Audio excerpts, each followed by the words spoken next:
Tonight, let's drift back, not just through years, but through the grains of desert sand. Close your eyes if they aren't already.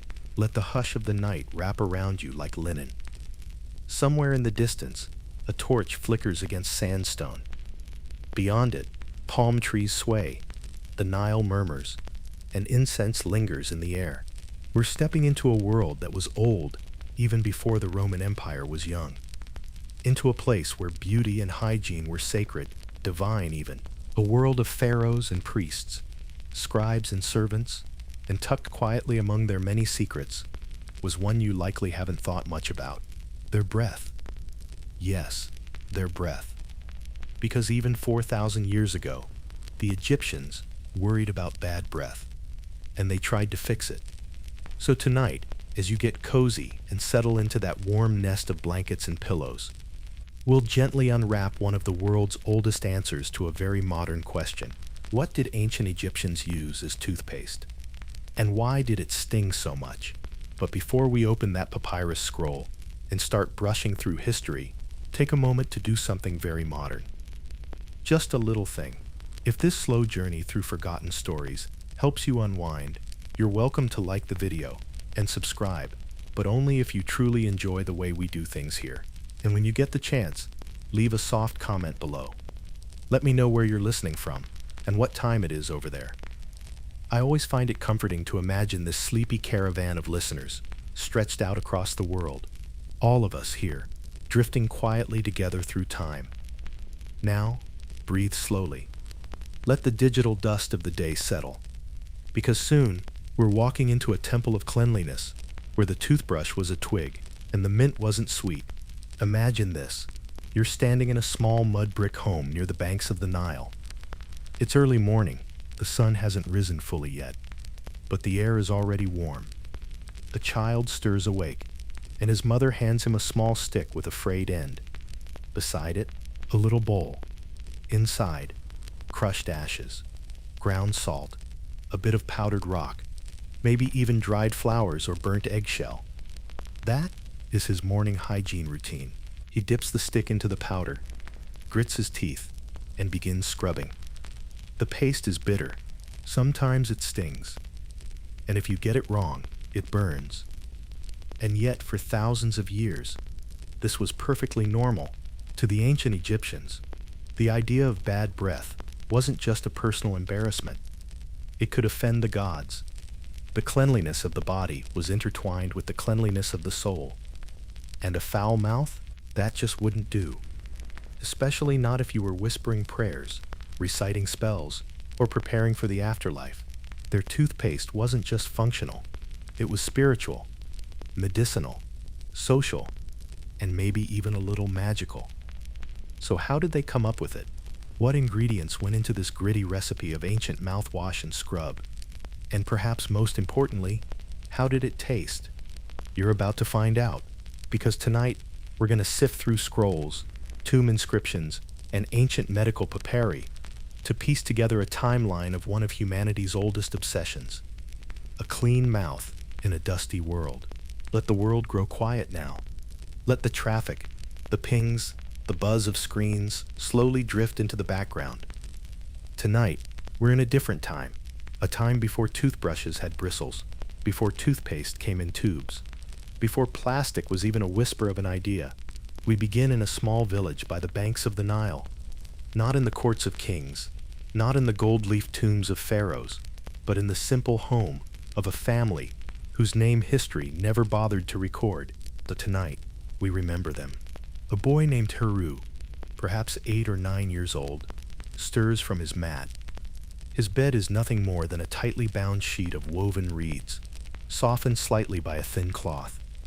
The morning air, warm but not yet heavy, wafts through an open doorway.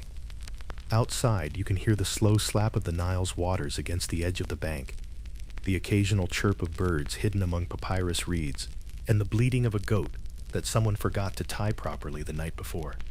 Heru yawns and stretches. His elbows pop slightly as he rises, wiping sleep from the corners of his eyes. His mother, lean, gentle, perhaps still in her 30s, but aged by the sun and river wind, kneels at the hearth, Not cooking, not yet. She is grinding. A small stone mortar sits in her lap. Within it, a pale gray mixture flecked with specks of something darker. She is making their toothpaste. It's not something she learned from a book. It's what her mother did, and what her mother's mother did before her. A ritual so deeply embedded in daily life that no one questions it. Just like bathing in the Nile or oiling one's scalp to keep lice at bay. It's what you do if you want to remain clean in the eyes of the gods. To understand the Egyptian obsession with cleanliness, we must first understand the landscape that shaped them. Egypt wasn't just hot, it was alive with heat. The sun didn't gently warm the ground, it pressed itself into it. Dust settled into every fold of fabric, every crevice in the walls. And sweat was constant. The body's quiet, glistening rebellion against the desert's weight. In that kind of world, to be clean wasn't just a comfort, it was a necessity. It was also sacred. You see, for the ancient Egyptians, the body was more than skin and bone. It was a temple, a temporary shell that had to be maintained in a state of ritual purity. Priests bathed multiple times a day. Women perfumed themselves not out of vanity, but devotion. And children learned early that to approach the gods with unwashed hands or a foul mouth was a kind of blasphemy. They didn't have a word for bacteria. They didn't know the mechanics of decay, but they felt its spiritual consequence. A clean body, a clean mouth. These were visible signs of a clean soul. And in a culture obsessed with harmony, balance, and the orderly progression of life into death, everything was about keeping that balance intact. Now let's return to that stone mortar. Heru's mother adds another pinch of dried iris flower. It has a soft, fragrant aroma, but one that turns sharp when ground. To the mix, she adds a few grains of rock salt, a splash of water infused with mint, and the ash of a recently burned eggshell. If they had pepper, black or red, they'd grind that in too. But pepper was costly, and today, they'll go without. This blend is not smooth. It is not creamy, or cool, or pleasant. It is gritty, smoky, earthy, and when rubbed against the teeth and gums, it burns. In fact, one recreated recipe from the Ebers Papyrus, an ancient medical document over 3,000 years old, includes this exact mixture. Modern volunteers who tried it in laboratory settings described it as painful and almost caustic. One person bled after the first use. Another claimed their mouth burned for an hour afterward. But to an Egyptian, this sensation was not a warning, it was proof. Proof that it was working, that the foul spirits and sticky decay of sleep were being driven out, that your body was once again aligned with Ma'at, the divine principle of order. With the powder prepared, Heru's mother hands him a stick. It's about the length of his hand, from wrist to fingertips. The top is frayed, chewed soft, and brushed repeatedly over time. This is not trash.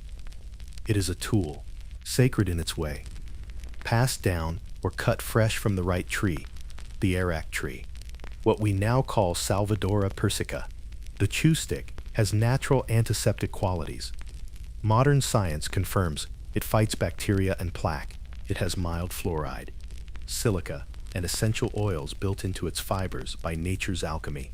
But to Heru, it just feels familiar. Something to bite and scrub, something to clean the yellow crust that sometimes forms by his molars after too many honeyed dates. He dips the frayed end into the powder, winces slightly as it touches his tongue, then begins to scrub. No mirror, no timing device, just habit and duty. After brushing, Heru walks with his mother to the river. They carry small ceramic cups filled with water, drawn at dawn. Before others disturb the bank, they swish the water in their mouths, spit it back into the earth. Not into the river itself, that would be disrespectful. The Nile is sacred, it is the sweat of the gods. Then they dab perfumed oil on their necks and behind their ears, dust their skin lightly with crushed lotus root, and greet the sun. This is not luxury, this is structure, ritual, harmony. Even the poorest of Egyptians took pride in washing. In some towns, public bathing areas were set up not for relaxation, but for religious purification. And in the temples, cleanliness wasn't a suggestion, It was a requirement. Let's pause for a moment. Why such obsession with the mouth? Because in the Egyptian view of death, your mouth had a job to do. You weren't silent in the afterlife. You spoke. You declared yourself innocent. You spoke the negative confessions, a sacred list of 42 moral claims made before the gods. Each one began with, I have not fools, I have not stolen, I have not lied, I have not slain the innocent. Your voice had to be clear, your tongue strong, your breath clean. In many funerary texts, there's a spell dedicated to opening the mouth of the deceased, a ritual performed by priests to restore the ability to speak in the next world. If your mouth was foul, if your teeth were broken, if your tongue was shriveled, how would you speak before Osiris? How would you plead your innocence? How would you sing with the stars? To neglect the mouth was to risk silence in eternity. Long before white lab coats and reclining chairs with sterile lights, before root canals and floss commercials, there were men and occasionally women known simply as Iriyib, the healer of the mouth, not quite doctors, not quite priests. These specialists operated in a liminal space, half medicine, half magic. An Iriyib would not wear gloves. They would not use stainless steel instruments. They would, however, carry a kit, a small satchel containing ground pumice, stone, bits of copper tools, medicinal herbs, and sometimes an amulet or two. They were called upon for a variety of ailments, bleeding gums, aching molars, breath that caused offense, and in rare cases, surgical tooth removal. Tools from ancient sites like Saqqara and Giza confirm this. Crude forceps made of bronze, spoons with sharp edges used to scrape away infection, and even fine chisels that suggest attempts to drill or crack decayed enamel. But don't picture this as a structured office visit. It was closer to a ritual. The healer might begin by burning myrrh to calm the spirits. They'd chant soft spells from memory, asking Horus for guidance, or invoking Sekhmet, goddess of healing and wrath. Then, donkey milk to evoke nourishment, peppermint, if it could be afforded, to cool the nerves and banish foul breath. And after treating the mouth, the Iriyib might press a small amulet into the patient's palm, a tooth carved in ivory, or a scarab representing rebirth, a promise that their pain, however sharp, was temporary, that their body was being realigned with divine order. To us, a dirty mouth is an aesthetic concern, but to an ancient Egyptian, it was a spiritual opening, a channel. They believed that evil spirits could enter through unguarded orifices, the ears, the nose, the mouth. This is why infants were often smeared with protective salves near their lips. Why funeral masks sometimes had sealed mouths, an effort to trap the soul within. To neglect the cleansing of the mouth was to invite corruption. In the pyramid texts, some of the oldest religious writings in the world, there are spells meant to open the mouth of the dead, not just physically, but spiritually. One line reads, "Not my mouth is opened by Ptah. My tongue is released by Thoth. I am the god who opens mouths." These weren't poetic flourishes. They were believed to be functional. If your mouth was not properly treated, cleansed, perfumed, and ritually reopened, your soul might wander voiceless. So brushing wasn't just physical hygiene.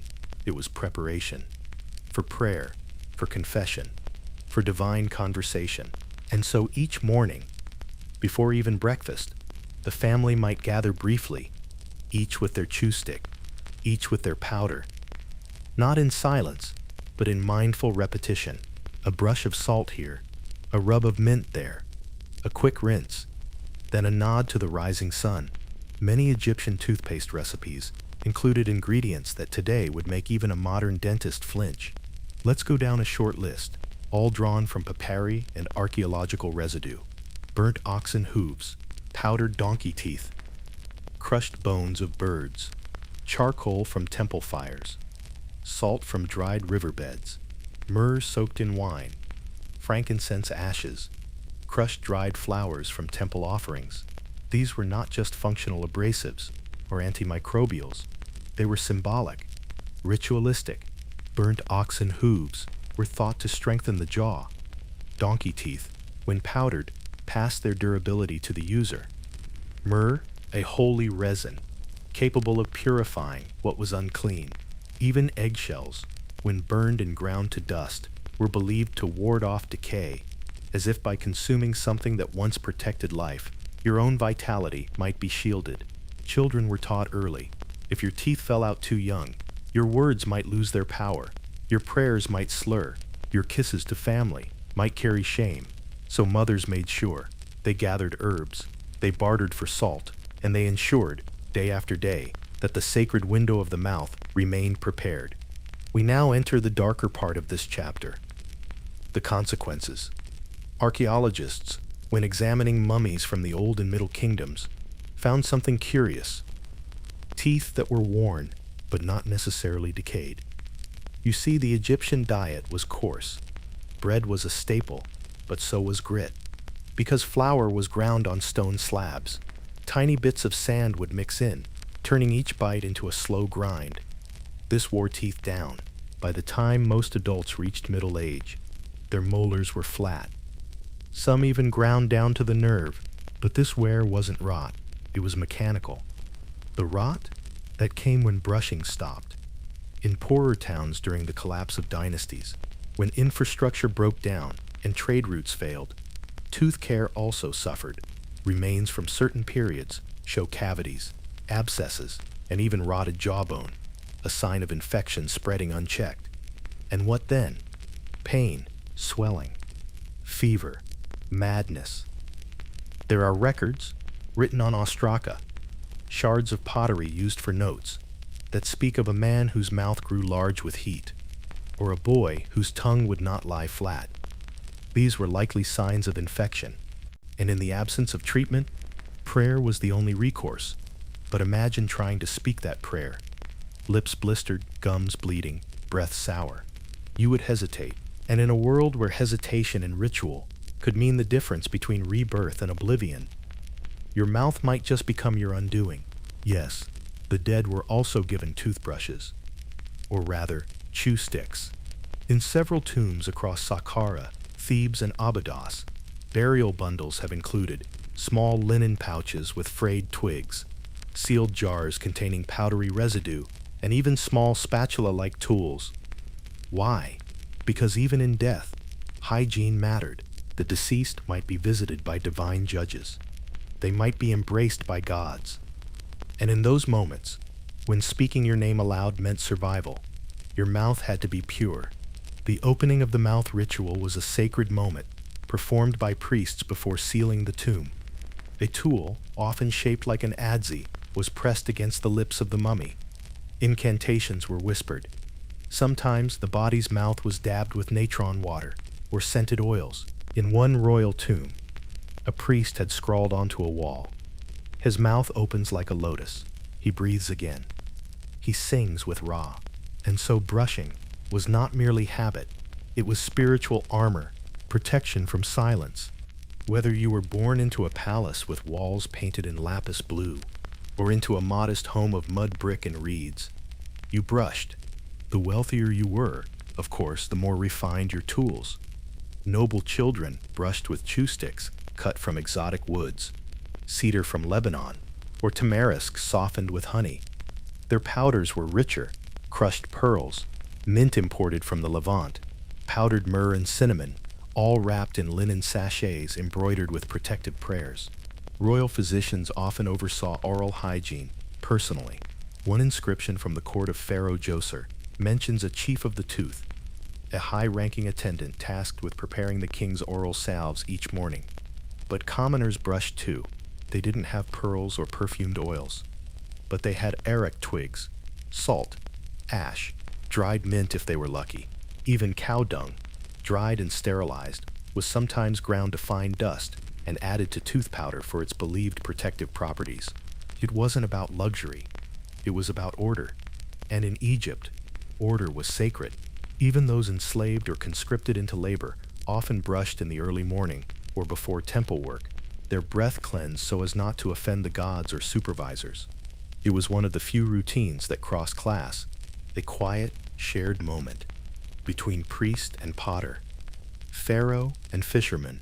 In Egyptian households, hygiene was often the mother's responsibility.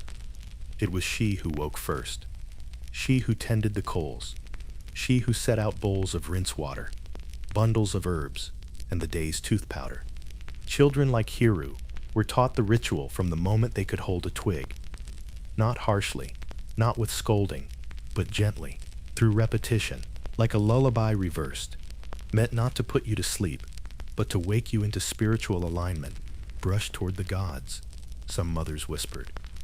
Leave no shame on your tongue. Fathers might join quietly. Elders nodded from the corner, observing the care taken in each movement. And as the family cleaned their teeth, the sun would creep over the desert's edge, casting gold light across the flat rooftops and palm-fringed courtyards. Then came rinsing, not just for the mouth, but for the soul. Spitting was often done into small, designated patches of sand, away from the main water source. Water from the Nile, especially at dawn, was believed to carry the breath of creation. You didn't pollute it. Afterward, hands were anointed with a dab of oil, olive or castor or moringa, and the day began. In Egyptian mythology, breath was not merely air, it was a form of life essence, a kind of ka or spiritual vitality. When the god Kronum shaped a child on his potter's wheel, it was believed that Thoth or Ra breathed life into the body. The first breath was sacred, and your final breath, that was a gift returned to the gods, a surrender of the voice, the will, the inner flame. So breath had to be pure, not just for health, but for ritual. You couldn't approach the sacred fires with spoiled breath. You couldn't speak the words of power, "Hey cow," with an unclean mouth. Temple priests chewed lotus leaves, rinsed with natron, and inhaled incense before speaking divine names aloud. Their breath, they believed, could bring curses or blessings. Even in everyday life, a person's breath could influence how they were perceived. A foul odor might suggest spiritual imbalance, possession, or decay of the soul. Thus, brushing was more than bodily. It was a resetting of purity each day, a retuning of your place in the cosmic music. Modern archaeology has confirmed what the papyri hinted at. Tombs across the Nile Valley have yielded chew sticks, frayed, preserved in the dry desert air. Some are bundled in linen, others stored inside reed cases, or laid next to jars of powdery residue. Chemical analysis of that residue has found traces of sodium chloride, salt, sodium carbonate, natron, comide, charcoal, crushed iris root, silica, calcium, from bone or shell, and in rare cases, cinnamon, clove, and dried mint. These finds weren't ceremonial, they were personal, placed by family members, prepared with love. One tomb inscription reads, "May his mouth be clean in the field of reeds. May he speak and not be silenced. May he smell as lotus." Even in death, a mouth deserved dignity, and the presence of toothbrushes, centuries before such items were documented in other parts of the world, tells us just how deeply embedded this practice was. Let us return now to Heru. The day has ended. The sun is low, casting long shadows across the courtyard. Heru's face is dusty, his hands stained from helping his father lift clay bricks along the canal edge.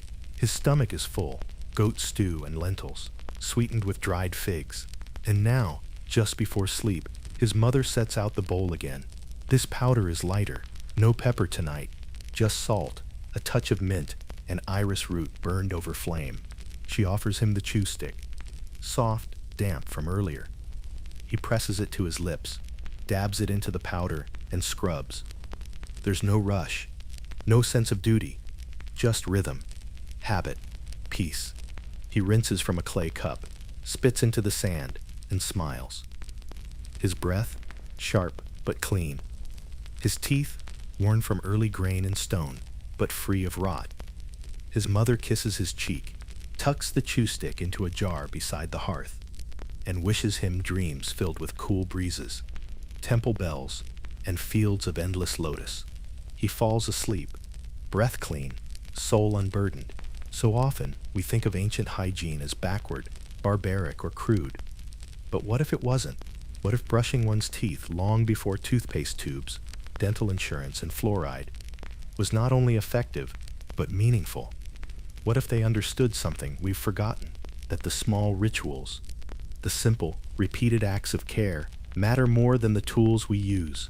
That purity is not always about perfection, but about intention. That brushing your teeth is not just a way to avoid cavities, but a quiet daily whisper that says, I am alive, I am clean, I am in harmony with the world.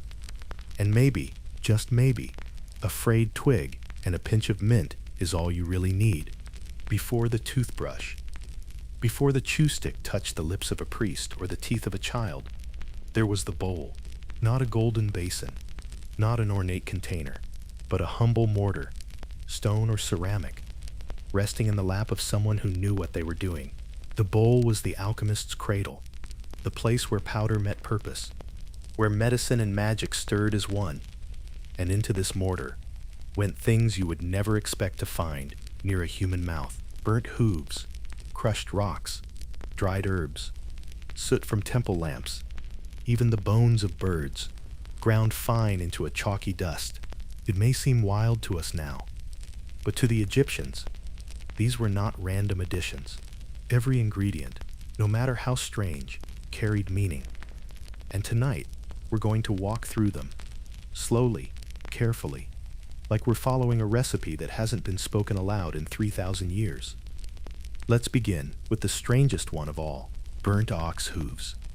Strength through sympathetic magic, one of the oldest known recipes for Egyptian toothpaste, includes a highly unusual component: the charred, powdered hooves of an ox. Now, why? Let's break this down gently. To the ancient Egyptian, every part of an animal had a symbolic connection. The ox was not just a beast of burden. It was strength incarnate, patient, powerful, steady, its hoof, tough, durable, capable of pounding the dry earth for miles, was believed to contain that strength. So when burned, ground and mixed into a powder for the teeth, the idea was not only that the abrasive would clean the enamel, but that the spirit of the ox's strength would transfer into the user's jaw and bite. This wasn't just hygiene, it was transference. This form of belief is called sympathetic magic, where like affects like. Use strong hoof, get strong teeth. Use vibrant herb, gain vibrant breath, a kind of spiritual cause and effect. The charcoal from hooves also had antibacterial properties, though the Egyptians wouldn't have described it that way. They'd have said, it drives out rot, and so mothers would toss oxen hooves into the fire after a festival meal. Later, they'd retrieve the charred remains and grind them down to dust, to medicine, to magic, to crushed rock salt, purifier of the mouth and soul, another staple ingredient. Salt, simple, ubiquitous, sacred, but not table salt. No polished grains or fine crystals. This was raw rock salt, often harvested from dried lake beds or bought from desert traders. It came in chunks, heavy and jagged, with a pinkish or grayish hue. Salt was a purifier. You see, the Egyptians believed that decay was not just a physical phenomenon. It was spiritual. Where there was rot, there was disorder. Where there was disorder, the goddess Ma'at had been offended. And what fixed disorder? Salt. Salt purged, salt preserved, salt protected. In fact, salt was used during mummification in vast quantities, usually in the form of natron, a naturally occurring compound of salt and baking soda. So putting it in the mouth, that made sense. A small amount of crushed rock salt mixed into a powder gave it grit. It exfoliated the plaque before plaque had a name. It scoured away the scent of fermentation, meat and wine. And when you rinsed afterward, that sharp tang at the back of your throat wasn't unpleasant. It was cleansing. A spiritual rinse. Children didn't always enjoy it, but they learned. And by adulthood, that sting became comfort. Dried iris flower, the floral fire. Iris flowers are beautiful, but in ancient Egypt they were fierce. Dried and ground into a powder, iris had an intense bitterness. It stung the tongue, and when applied to sore gums, created a burning sensation. So why use it? Because it was one of the few plants the Egyptians believed could restore vitality to the mouth. Papyrus scrolls like the Ebers papyrus and the Edwin Smith surgical papyrus refer to iris root as a healing herb, particularly for diseases of the tongue and loose teeth. It was often mixed with honey and salt, or sprinkled dry on a chew stick. Iris was also associated with renewal, a symbolic echo of the flower's seasonal blooming. It meant recovery, regrowth, rebirth. So even when it hurt, people used it, because pain in their world wasn't a red flag. It was a sign that change was happening. As one inscription near a tomb reads, "Let the mouth burn today, so that it may speak well tomorrow." Charcoal and soot, sacred ash, for sacred breath. Next, charcoal, black, powdery, clinging. Charcoal came from many sources: burnt reeds, temple incense, animal bones left too long in the fire. In poorer homes, soot was scraped from cooking pots and lamp wicks. Its grit added to the daily tooth mix. You might think this was a sign of desperation, but soot had spiritual weight. In temple rituals, ash was not just waste. It was holy residue, a leftover from divine combustion. To apply it to your mouth was to borrow the memory of flame, to remind the breath of its origin in fire and light. Charcoal also absorbed odors. Modern science would call it adsorption, but to the ancients, it was just known to capture bad air. A clean mouth wasn't just about teeth, it was about breath, and nothing carried breath quite like smoke. So the two, ash and wind, became symbolic twins, and charcoal became a kind of purification incense for the teeth: crushed shell, bone, and egg. Powdered protection. Here's where it gets more unusual. Some Egyptian pastes contained crushed animal bone, powdered shell, or even burnt eggshells. This was based on the belief that consuming the essence of protection would protect you. Shells protected life inside. Bones held up the body.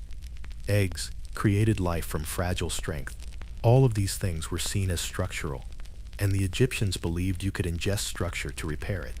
Crushing them into powder and applying it to the teeth created a kind of oral armor. It didn't just fight decay, it fortified. And again, the physical abrasion helped scrape away buildup. But spiritually, you were layering yourself in strength. Myrrh and frankincense, perfume for the soul. Now imagine a dry resin, reddish brown, glistening faintly, in a ceramic dish. It smells complex, warm, spicy, earthy, and sharp. That's myrrh. And beside it, a handful of pale golden crystals, frankincense, sweet and citrusy when burned.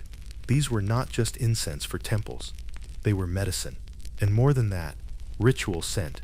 Both resins came from trees far to the east and south, in the lands of Punt and beyond. They were expensive, highly prized, often stored in sealed containers, labeled with protective hieroglyphs. But sometimes, for those who could afford it, they were ground into oral powders. You see, scent in ancient Egypt wasn't cosmetic. It was sacred. They believed that the gods could smell devotion, that prayers carried on perfumed breath, rose more sweetly to the heavens, that illness had a scent, and healing too had one. Adding powdered myrrh or frankincense to a tooth mixture was like writing incense into your very voice.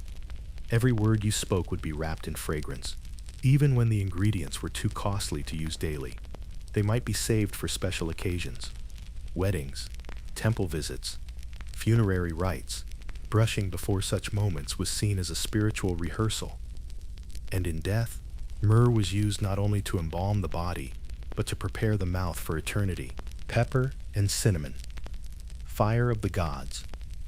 Now for the sting. Imagine brushing your teeth and your gums burn. Not from mint, from pepper. One surviving dental recipe from Greco-Egyptian papyri includes 1 drachma of rock salt, rachmas toll, 1 drachma of iris flour, 20 grains of pepper. Why pepper? Because pain was purifying. Pepper, especially black and long pepper from India, was known to make the eyes water and the tongue tingle. It chased away odors. It cleared the sinuses. And in a spiritual sense, it was thought to burn impurities. Likewise, cinnamon, or more likely cassia, a similar bark, was ground and used in high-end powders. It wasn't just fragrant, it was fire. Spicy herbs were believed to stir the inner flame, to awaken the speech, to chase off disease and spiritual rot. When used too often, they could damage gums, but once a week, a small dab of peppery paste, and the mouth was, as one priest wrote, clean as flame. Temple dust and sacred residue. Some ingredients were not found in the kitchen or garden, but in holy spaces. Priests sometimes added tiny amounts of temple ash to their cleansing powders. This might include tundrentulu, dust from a sacrificial fire, ashes of burned prayer scrolls, scraped soot from sacred braziers, or crushed petals from temple offerings left to dry. Why? Because even residue carried energy. To include such powder in your morning hygiene was to say, I begin this day with the memory of holiness. Even if your hands never touched a scroll, even if you were not a scribe or a priest, the mouth could speak sacred things, and therefore, it had to be brushed with sacred powder. Temple servants sometimes saved flakes of gold leaf that had fallen from statues, or bits of incense that had crumbled onto the altar, and added them, sparingly, to the household's finest dental powders. It was a form of inherited blessing, a reminder that even in the smallest acts, wild mint and licorice root, breath of the afterlife. Now let's cool things down. Among the most prized breath-freshening ingredients in ancient Egypt were wild mint, licorice root. Mint grew naturally near irrigation canals and riverbanks. Its leaves, when dried, released a calming, tingling scent. Licorice root, meanwhile, was harvested for its sweetening power, long before sugar. Together, they didn't just fight odors, they sweetened speech. There are records of mint being chewed before speeches, negotiations, or temple songs. Licorice was boiled into rinses for sore throats or dry tongues. For the dead, both herbs were sometimes tucked inside the bandages of the mouth, or burned near the sarcophagus as a final perfuming. To smell sweet was to be remembered well. To breathe sweetly was to ascend without shame. And so mint and licorice made their way into chew sticks, pastes, and even early mouth rinses, created by steeping herbs in warmed wine or honeyed water. These weren't just for comfort, they were preparations for a better farewell. Preparing the powder under moonlight, a closing vignette. Let's end this chapter in a quiet courtyard, the kind no one writes about, where the stories live, not in scrolls, but in bowls. The grandmother sits beside a low wall. A small fire flickers in a clay oven. Beside her, a mortar. Inside, salt, dried flowers, a pinch of burned eggshell. She hums softly, not a song, but a memory. Her granddaughter, maybe 6 years old, watches with wide eyes. This, the elder says, is the powder for the morning. You must always prepare it with care. She drops in a flake of dried mint, taps it 3 times with a pestle, grinds in slow circular motion. The child leans forward. What does it do? It keeps your teeth clean, the woman whispers, and your breath sweet. So when you speak, even the gods will want to listen. She pinches a bit of the dust, sniffs, smiles. Tomorrow, we'll use this. And if you grow wise, maybe one day you'll teach your own. The fire crackles, the pestle rests, and the powder waits, silent in its bowl, for the sun to rise, and the ritual to begin again. So often, we look at the past with raised eyebrows. We hear of ox hooves and charcoal and think how crude, how strange, how unsanitary. But what if they were not strange, just symbolic? What if hygiene, in ancient Egypt, wasn't just about bacteria, but about balance, about order, about whispering to the gods through a cleaner breath? Each ingredient we explored tonight, from the bitter flour to the burnt bone, was chosen with meaning. It may not taste sweet to us, but to the Egyptians, brushing their teeth was not an inconvenience. It was devotion, and maybe, as you reach for your minty paste in the morning, you'll remember them. The boy with his twig, the priest with his resin, the grandmother with her mortar under the moon. And you'll smile, because you know deep down that even the smallest rituals are sacred. Let the room grow still again. The fire has gone low. The wind outside is barely a whisper. Now imagine A man in his mid-40s, hunched over on a woven mat, his hands pressed to the side of his face. He's sweating, not from heat, but from pain. He's a stone worker from the city of Deir el-Medina. For years, he's chipped at tomb walls, carving the lives of nobles into eternal memory. But tonight, it is his jaw that throbs, deep, unrelenting. His wife hovers nearby. She's crushed onion into a poultice, sprinkled it with natron, chanted softly beneath her breath. But still, the pain remains. Because no amount of brushing, no powder or twig, can reverse the kind of rot that is set into his molar. And in ancient Egypt, toothaches were more than just discomfort. They were omens. Tonight, we explore the world of oral agony, how the ancients understood it, feared it, and tried desperately to heal it. We often imagine ancient oral care as primitive, but in truth, their daily brushing rituals, combined with a plant-rich diet, often kept cavities at bay. What they couldn't prevent was grit. Egyptian bread, the staple of all meals, was often filled with sand and stone dust. Why? Because flour was ground on limestone slabs, and those small particles worked their way into every loaf. Day after day, bite after bite, this stone-laced bread would slowly file the teeth down. Imagine eating sandpaper your whole life. By age 30, most adults had flattened molars. By 40, some had worn through to the nerve. Brushing could polish what remained, but it could not bring back enamel. And when cracks formed, infection followed. Some jawbones discovered at Thebes show signs of abscesses, large hollowed pockets of decay. One skull had a hole nearly an inch wide, burrowed deep into the mandible, a silent testimony to suffering. And without antibiotics, that infection sometimes spread. You don't need modern forensics to know people were in pain. You just need to read what they left behind. Ancient letters, written on shards of pottery or papyrus, reveal first-hand accounts of dental agony. My brother cries out in the night. His tongue cannot lie still. The old man's jaw is swollen. He cannot eat. He drinks only broth. A blackness has come to his breath.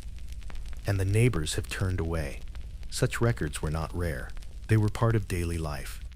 Tooth pain was not just medical. It became social. It could isolate, embarrass, weaken your standing in a tightly knit community. In a world where speech, song, and oral recitation were sacred, a rotting mouth made you less presentable, less respected. And so, the fear of dental decay was very real. The Egyptians didn't know about bacteria. They didn't understand nerves, but they had explanations. One common belief? That pain in the mouth came from insects living inside the tooth. They believed a worm or spirit had burrowed into the enamel, feeding, biting, nesting. This myth existed across many ancient cultures.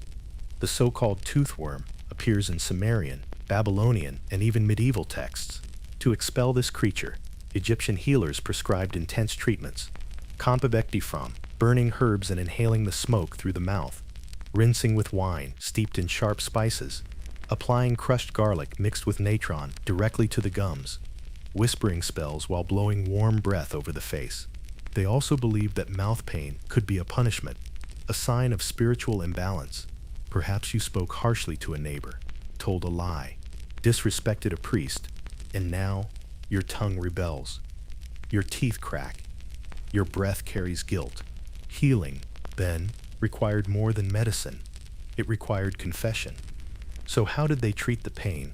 They didn't have drills or anesthetics, but they had creativity and belief. Let's walk through some of their remedies. Poultices and pastes. Crushed onions were a favorite, believed to draw out the heat. Mixed with salt and cumin, they were packed into the cheek. Another recipe from the Ebers Papyrus suggests groused figs, ground ochre, palm wine applied to the gums with a soft reed. The taste was bitter, but if it numbed the pain, even briefly, it was worth it. Mouth rinses, hot water steeped with myrrh, Menacet Taubes, myrrh, palm wine, licorice, date syrup, truckle ash. This created a bitter rinse that dulled sensation and cleansed the breath. Some recipes even called for urine, believed to be a purifying agent when aged. It sounds unthinkable now, but to them it was simply what worked. Spells and incantations. Many papyri contain healing chants for the mouth. One fragment reads, "Come forth, breath of Horus, burn the worm, silence the fire, cool the red tongue, let the voice of the speaker return." These were often whispered while brushing or sung softly during rinses. Pain was not just physical, it was cosmic disorder. So healing had to happen on both levels. When all else failed, there was only one solution: remove the tooth. Tooth extraction in ancient Egypt was rare, likely due to the risks involved. But it did happen. Bronze tools, shaped like tongs, or curved hooks have been found at medical sites. Not surgical by modern standards, but precise enough. A healer, perhaps the Irib or mouth man, would hold the jaw steady, pray for steadiness, and wrench the tooth free. No numbing, just raw force, a clenched jaw, and whatever gods you could reach. Afterward, the patient might be given cool beer to dull the shock, or have their mouth packed with linen soaked in honey. One tomb wall shows a man clutching his jaw, surrounded by jars. Above him, a hieroglyph that means release or freedom. Perhaps that's what it felt like. Not healing, but release from the gnawing shadow of rot. In ancient Egypt, your mouth wasn't just where food went in or prayers came out. It was your signature, your way of being heard, your tool for storytelling, bargaining, chanting, naming the gods, and naming yourself. So imagine what it meant to open your mouth and emit a sour, sickly smell. Not just once, after garlic or strong beer, but every day. It wasn't just considered unpleasant. It was a moral failing. A foul mouth signified rot of both the body and perhaps the soul. There's evidence of this in Ostraca, shards of pottery inscribed with notes, gossip, and complaints. One translated fragment reads, "Do not sit near Heka. His breath spoils the bread. He speaks too close." Another, "Resen spoils Sternuf. She is sweet in words, but her mouth stinks like the dead. I will not take her as wife." Harsh, yes, but it reflects just how seriously scent was taken. In temples, priests were expected to purify their mouths before speech. This included not just brushing, but rinsing with natron, chewing mint, or even abstaining from speaking entirely for hours before a ceremony. To approach a sacred statue or utter a god's name without first cleansing the breath was to risk divine offense. In the Book of the Dead, several spells involved the mouth. One passage says, "Let my mouth be sweet like lotus. Let it not reek like the canal." So imagine the shame, not just physical but spiritual, of a rotting tooth. A mother might avoid kissing her child. A neighbor might step away from a conversation. A priest might be barred from reciting a hymn. You weren't just in pain, you were out of harmony. And in ancient Egypt, that was nearly a form of exile. Now we step deeper into the mysterious and the dangerous. For the Egyptians believed that pain didn't always arise naturally. Sometimes it was sent. They believed a jealous neighbor, a rival lover, or even a priest with a grudge could curse your mouth. Not your crops, not your dreams, your speech. Why? Because speech was power. If your tongue faltered, if your breath soured, if your jaw swelled, you lost access to that power. There are documented spells in the Brooklyn Magical Papyrus and London Medical Papyrus designed to cause swelling in the face, trabalize the tongue, rot the teeth from within. One spell instructs the practitioner to write the victim's name on a piece of lead, wrap it with donkey dung, and bury it near a waterway. Another suggests burning an image of the person's mouth while reciting words meant to close the gates of speech. To protect against such attacks, people wore amulets, often carved with open mouths or tongues, sometimes shaped like lotus blossoms or cobras. And yes, there were counterspells. One reads, "Rakon, I spit the poison. I wash the tongue. I open the gate again. I return breath to the speaker." It's dramatic, yes. But in a world where literacy was rare and speech was sacred, to lose your voice, or the physical ability to form it, was almost a death sentence. A mouth curse wasn't superstition. It was psychological warfare. So what did people do to keep their mouths safe? They didn't have dental insurance, but they had amulets, tiny carved charms worn around the neck, tucked into garments, or placed under pillows. Some were shaped like lotus flowers, symbol of rebirth and sweetness of breath.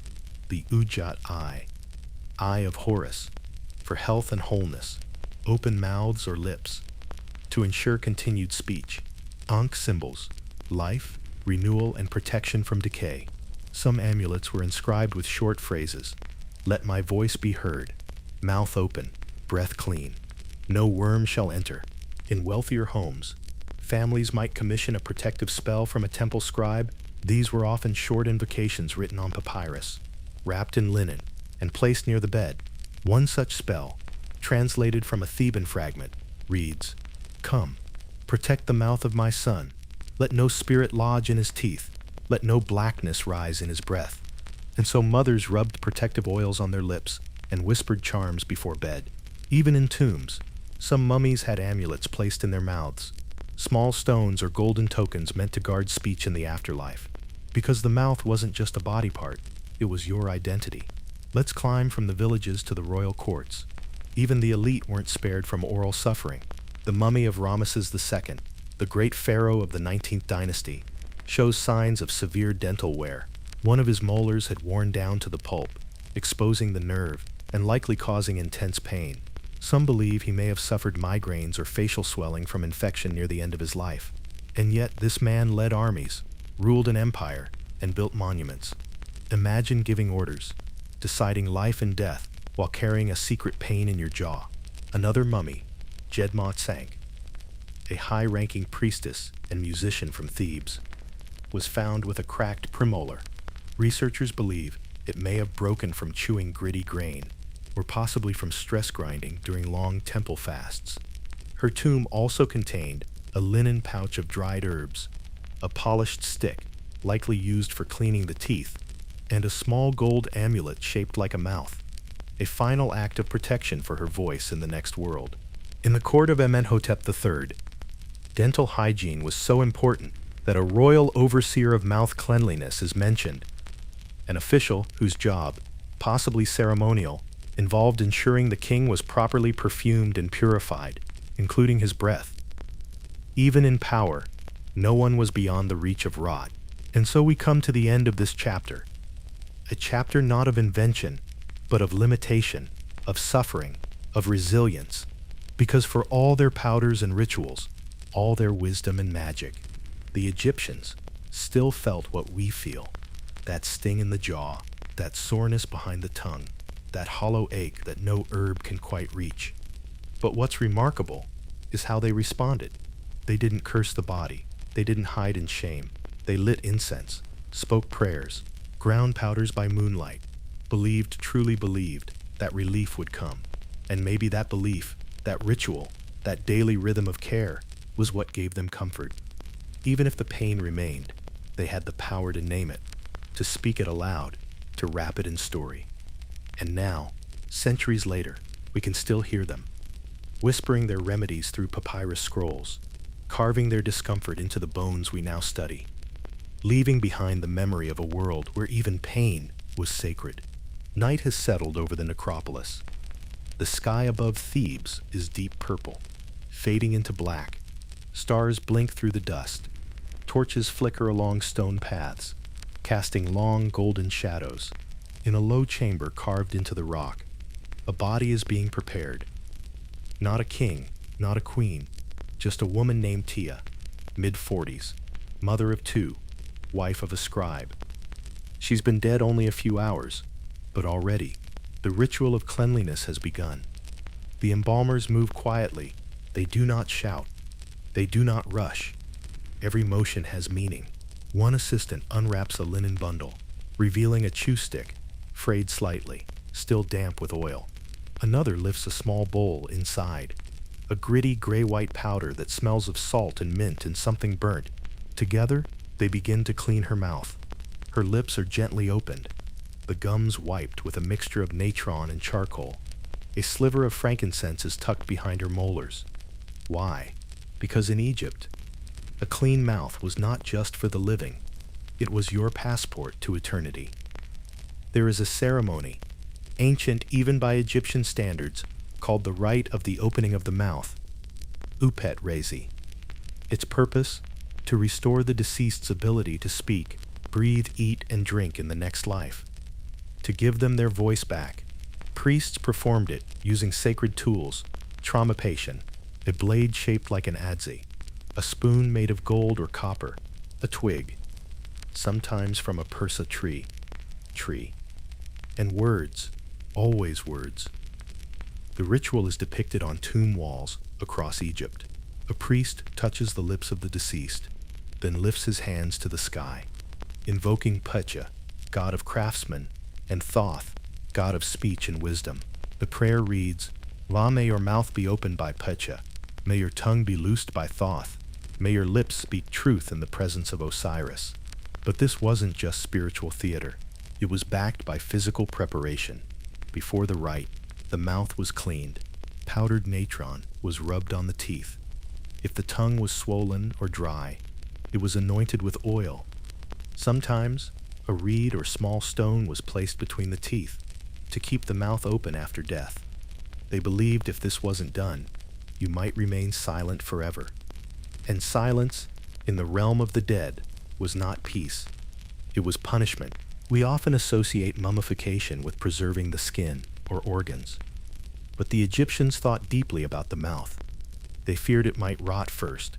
They feared the tongue might shrink, the lips might collapse. So what did they do? They packed the mouth with natron, not only to dry it out, but to purify it. They brushed the teeth if needed. They perfumed the gums with myrrh and honey. And if the person had no teeth left, they might insert small stones where the molars had once been.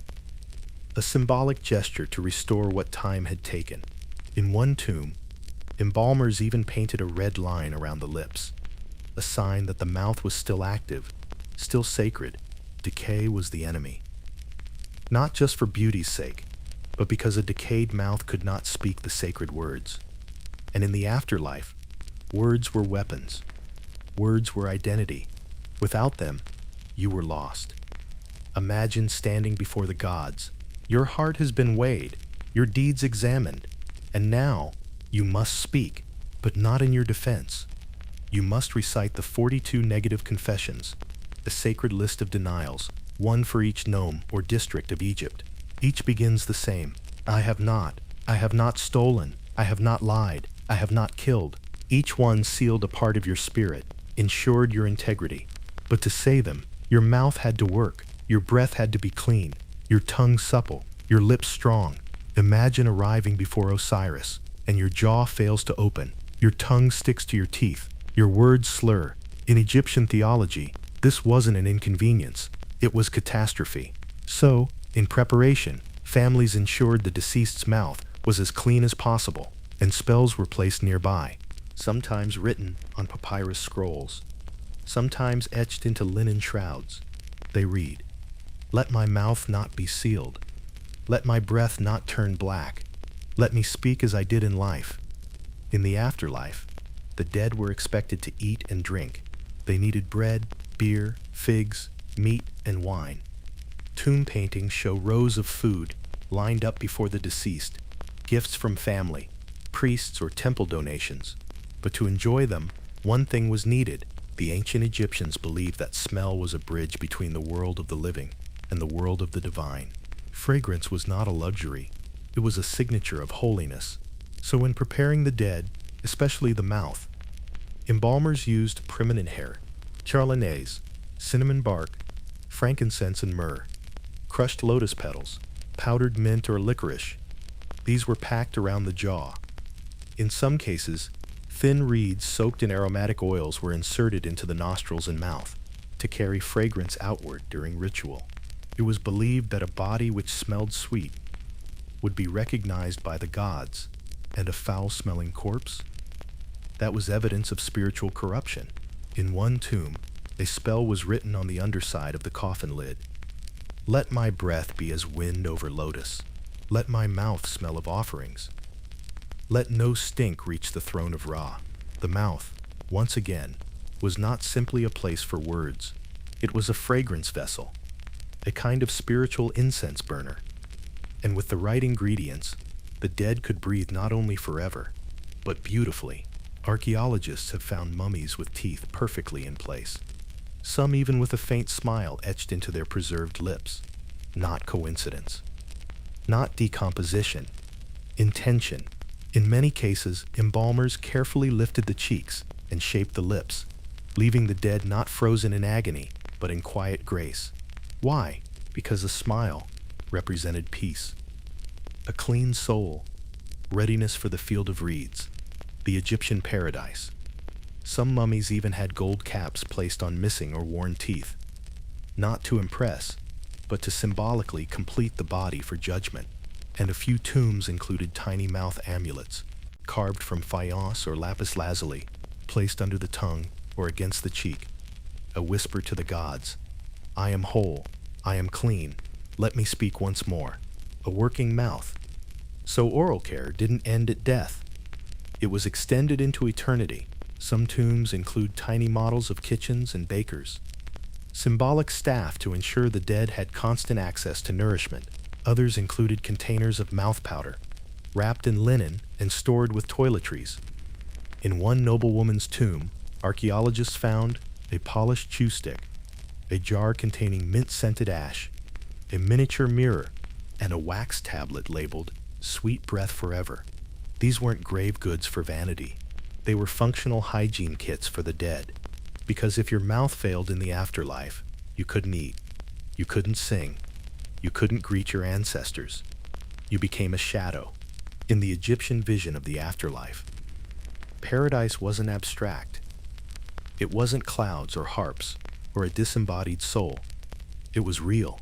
A place called the Field of Reeds, Aru, a mirror of the Nile Valley, only greener, richer, brighter. Here, the dead would harvest golden crops, drink sweet water, walk barefoot in grass that never withered. They would be reunited with loved ones, kiss their children again, laugh, dance, and rest. But entry wasn't automatic. You had to be morally clean, yes, but also ritually whole. You had to arrive not as a ghost, but as yourself, your body complete, your limbs washed, your breath sweet, your mouth ready to speak and smile. In this paradise, you'd tell stories around fire pits, recite songs from memory, speak your name so that you never faded. And so the Egyptians prepared their dead, not just with jewelry or wealth, but with the tools of daily life. A chew stick for freshness, a jar of powder for purification, a mirror to remember one's own face. Because even in heaven, you might still want to brush your teeth, but not every burial went right. Sometimes the body decayed before full preparation. Sometimes the embalmers were rushed or careless. Sometimes the family was too poor to afford proper rites, and the consequences were spiritual. Several tombs show evidence of sealed mouths, wrapped too tightly, filled with decay, or collapsed from neglect. Others have inscriptions pleading for help. My son, if you read this, place natron in my mouth. I cannot speak. The rite was not done. I am alone. My words are stuck. To modern ears, these may sound poetic, but to the ancient mind, they were screams. You could fail to speak your name in judgment. You could fail to summon loved ones. You could wander, a mute ghost in a land of songs. In some households, this fear was so great that they brushed the mouths of the dying as soon as death approached, hoping to cleanse the soul's door before it closed. Because a silent afterlife was no afterlife at all. In the final hours before sealing the tomb, the family would gather for one last ritual. As the sun dipped low, its rays slanting gold across the sand, a small basin of water was brought forward, a chew stick, a bowl of natron and mint, and a cloth. The eldest son or daughter would step forward, kneel beside the wrapped body, and gently clean the mouth, not vigorously, not clinically, but as a gesture of love. A whispered prayer might follow. May your mouth be light as lotus. May your voice rise with the stars. May the gods smell your breath and be pleased. Then the stick would be wrapped in linen, tucked into the tomb's corner, left, just in case.